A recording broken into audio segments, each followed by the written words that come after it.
Alright, hello and welcome to an update to the Invoker Tri-Stat Stacking character I've been playing, and I showed off in the last video, so I've been hard at work farming currency here. Now this character is at a way higher end scale, got most of the chase uniques, and I upgraded all the rares, so I figured I'd sort of just show what this character looks like when you start scaling it to more crazy results. And yeah, it's kind of wild. It's been pretty much trivializing all content in the game right now, which to be fair, there isn't a ton, so there's not like a huge statement or anything, but yeah, I mean, obviously it one phases all the tier 4 difficulty bosses. I mean, to be fair, it did one phase all the tier 4 difficulty bosses even before I made any of these upgrades, just because of the bell interactions, and that'll be gone eventually, but, you know, it does it even faster now, so I guess that's something.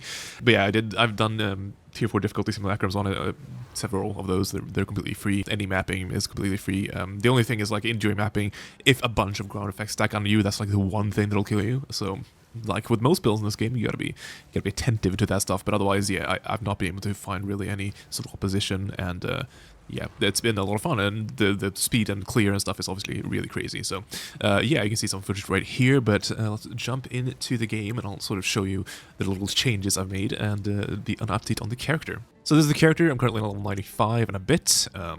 Hopefully I should be able to get 96 here relatively soon. I'm not really pushing for levels, but I'm just playing, and XP just amasses as you play, as it turns out. So yeah, the big updates since the last video is that I've finally managed to farm the Astromantis and the Belt.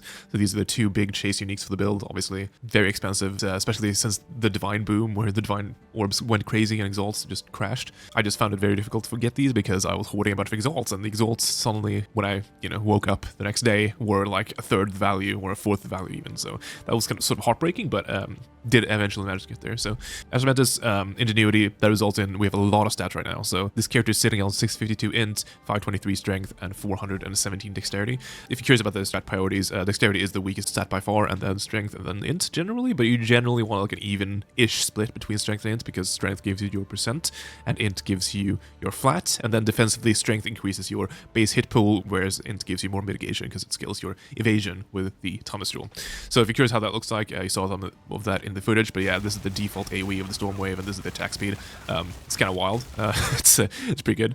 Yeah, it's very fun, and then obviously the stuff like the Shattering Palm Dash is like so fast now, where if you're doing mapping, you're like basically instant teleporting to packs, which is kind of cool. As for other gear stuff, these are still the same. I'm still using rare pieces for their other slots, and I have upgraded them, so I have some better boots and a pretty juiced up chest now, and the ring is a little different. This is eventually obviously going to be a breach ring. I just had to put this on because when I swapped amulets to the Astromantis, I lost a bunch of resists, so I had to get something with Chaos Res and All Res in order to fix that for now. But this will eventually be a breach ring, obviously. Hopefully I can craft that myself even. That'll be nice. So the gear is very upgraded, and obviously with these stats, the defenses are going crazy as well. So because I'm using the, as I showed in the last video, the Timeless Jewel, which makes int scale evasion, so we have a bunch more int now. The evasion just goes crazy. So this character is sitting on 18,000 evasion, almost 19,000 evasion, and obviously that is with the Invoker Protect Me from Harm node. So that means that we get 18,600 armor functionally. So 18,000 evasion, 18,000 armor, it's pretty juiced. You're basically never dying unless, again, you're standing on like a million chaos ground effects or something like that. But like stuff like Simulacrum, stuff like, I don't know, any boss fight, it's fine. King of the Mists, if you're standing in a bunch of his chaos explosions, you probably get there unless you manage to get chaos capped, which I haven't quite managed yet. Also, I know I'm one off fire res. I gotta switch out a jewel. Okay, that'll fix it. Don't worry. It's gonna trigger me just looking at it. But yeah, so I mean, the antagonist is just insane. I think that is one of the main draws of the Invoker. I think the Protect Me from Harm ascendancy is just really powerful. This is like a good showcase of why, and this is also a good showcase of how good this Timeless Jewel is in endgame. I know these are very expensive now, but just to display, this actually didn't do very much for the character in the last video because I just didn't have many stats. But in this video, since I have all this int, you can see if I remove this, I will go from 18,000 down to 9,000. So it basically doubles. It's a little less than doubles my evasion. So it's yeah, you can see it's a very strong stat as it turns out. Otherwise, for the passive tree, I was to gain a few levels. So I took a few passive points. There's one big change I want to go over. Otherwise, I think the passive tree looks pretty much the same. I still use my life mana on Kilojoule, and I still use the Grand Spectrums for resists. And then the big change here is you see what I'm doing right here. So this is kind of cool. Not sure how many people have played around with these, but I think this is a really good setup, I think. So there are these Sanctum Jewels, right? I think these are from Sanctum. This is the Against the Darkness Jewel. What these do, they roll 2 random stats that they give to the notables in the radius of it. So they have a large radius, and all the notables in that radius get these mod mods on them. So they can roll a bunch of different things, and among all those different things, as you can see here, are increased attributes. You can also get like damages extra and stuff like that, so they're actually very powerful. But yeah, if you can get something like this, which has percent attributes, that's obviously really good. I mean, even just a baseline, you can like put it, this is a decent spot for you. Get 2 of them right here. That's pretty good. But there's ways of abusing this to make it even better, and this is the best place I found for it. So if you weren't aware, the Impossible Escape exists in this game. It's just renamed. They're called From Nothing, so this works exactly like Impossible Escape from POE1. It rolls a random keystone, and you can allocate passive points without them being connected to your tree in the small radius of that keystone. So you can obviously combo these together, and that makes for a very powerful combo. I was looking around the tree for like good spot for this, and this is, I think, the best spot for it that I could find, especially since this character is already pathing to this keystone, so taking this jewel slot is like literally just 1 passive point, so it's actually very efficient.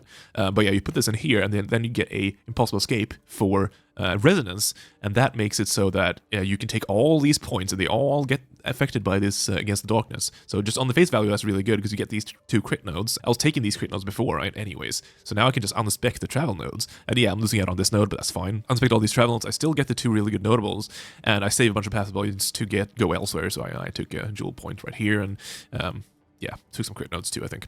But yeah, so that's really nice. So you get these, and these now have 7%, 4% strength, 3% intelligence. I think you can actually define these, so maybe I'll try that at some point.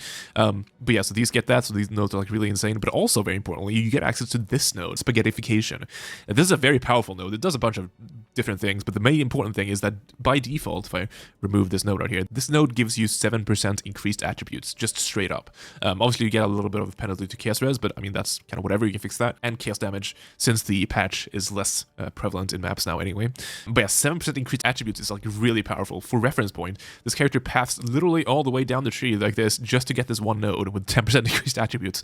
So that sort of shows you sort of how powerful that is. So this Impossible Escape lets you take that without any of these dead travel points, and then obviously with this jewel, like this thing just becomes absurd. You get 7% increased attributes, 4% increased strength, and 3% increased intelligence. Like it's just kind of wild. And then obviously you get this node, this node, this node, this node, and you get a bunch more.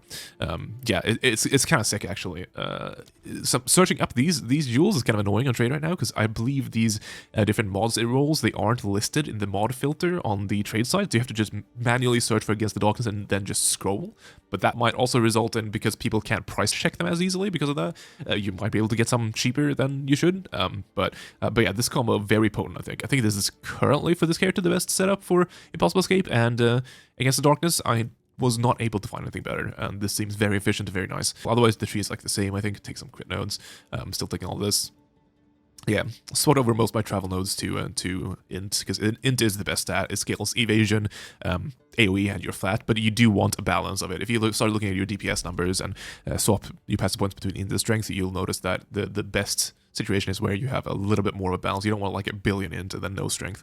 And besides, you also want to scale your life. So you can see that now with these stats, the life pool is actually much more respectable. So 3k life, 580 energy shield, which obviously gets fully topped up every time a Ghost Shroud gets popped, which is very handy and good.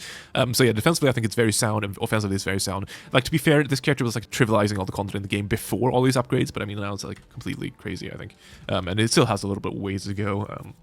Better defined belt, better rings, chest piece and boots are now really good, so I'm happy with that. Better corruption on the helmet as well would be good. Another thing, as for the people asking, so why am I not running the unique chest? I was thinking about this. So the unique chest is Morior Invictus. It drops from the Pinnacle Arbiter Rash fight. It drops with 4 sockets and can roll a bunch of different mods. Among those mods are 5% increased attributes per socketed rune and like 10 auras per socketed rune, which is like the classic people are using. It is sort of a Grasping Mail style chest where it has all of the different defenses. So it has armor, evasion, and energy shields. So that chest is obviously really good because it drops with 4 sockets. You can even crop it to 5 sockets, and then it gives 25% increased attributes, which is obviously very, very powerful. That would be a lot of attributes. I think that chest is really good on like gemlings. However, on invokers, you're losing out on so much pure evasion. Like I did get one of these, and I tried putting it on just to see sort of what it did to my stats, and I think it just destroys your defenses for no reason. This character is scaled so crazily, and the offensive and defensive balance right now in the game is so like all over the place that you can kind of do whatever, it's fine. But I think it just makes for a worse character generally, because you get a bit more damage and a bit more AoE, which is cool, but you don't need it. Like this character already, even before all these fancy, 80 divine items I put on it, was already trivializing endgame, right? Like, you really don't need more damage. It's just for fun. I believe it more than halves my evasion if I swap this chest out for that one. And that obviously halves your armor, and it halves your you know, everything. It's really rough. So personally, I don't find it useful. On Invokers, I think it's better to just get a really high evasion chest with some res on it as in life, and that's really nice, in my opinion anyways. But I mean, look, if you just want to be crazy and you stack a bunch of even more attributes and you know, have actual full screen wide storm waves, then yeah, I mean, sure, go for it. But I think overall it makes for a worse character, and that's why I'm not running it. I've also had a lot of people ask about mana problems with build. Yes, mana is a little bit of an issue, so there are ways of fixing that. I could put more effort into fixing that. I have not actually thought about it too much because the single target interaction with the bell, I am almost guaranteed is going to get nerfed, like within, I don't know, 2 weeks. So I actually would have expected it to get nerfed sooner, but it still is in somehow. And basically, I don't want to invest a bunch in like mana regen or like mana cost reduction or anything like that, and then have the skill get nerfed, and then have to like take all that back because I won't need it anymore, right? So I'm just waiting for a patch for the bell to get nerfed, and then we'll try and solve it more. But I have it in a state where it's sort of functional. So what I do basically is there's multiple things you can do, but you can go and you can do on the cast on shock setup, you can put life tap on there, which I do occasionally. There's some weird stuff with the cast on shock right now on single target that helps make the bells go crazy. It procs a lot. If you look at your little buff thing here when you're doing single target, this thing just goes crazy. Because you're like poking multiple times a second. I don't know really what's causing it. It might be just like you're shocking the bell and then putting another bell down and then putting another bell down, and they all get shocked, and that's maybe what's doing it, because you're always refreshing the bells. Yeah, I'm not sure, but they're proc insanely fast, and they basically just drain your mana. So you can put life tap on that if you want. You can put life tap on Storm Wave or on Tempest Flurry. That's also fine.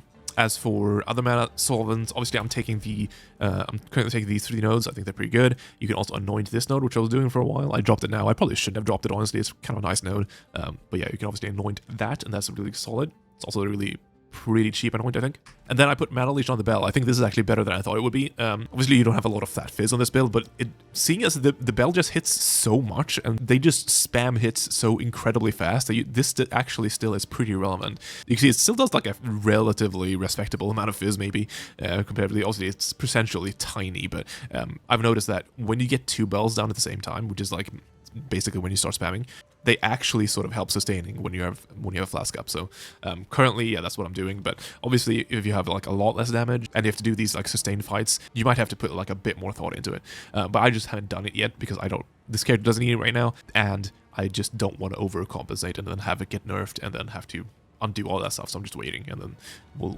put more effort into it later. But basically, the keys are Mana Leech on the bell, and then you life tap something, either cast on shock or like your main Tempest Flurry or something like that. As for the single target, if you're curious how to actually do it, it's basically, I mean, it's not very complicated. Abusing the bell is just like you literally just hold down your Tempest Flurry on the boss, and then you spam your bell button as fast as you can, and everything else will do it for you.